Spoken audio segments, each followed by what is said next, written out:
how to redeem codes in Evertale. Alright, so let's begin with the video. So first, open Evertale on your device. Once you are in the game, you will be on the main screen.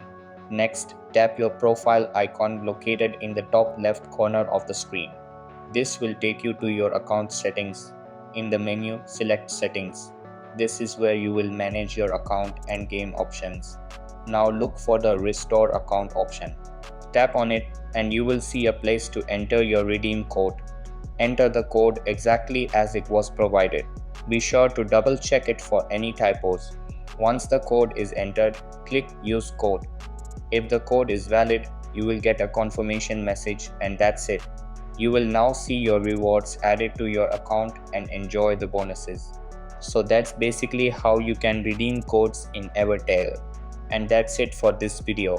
If you find this helpful, consider subscribing and giving this a big thumbs up. Thanks.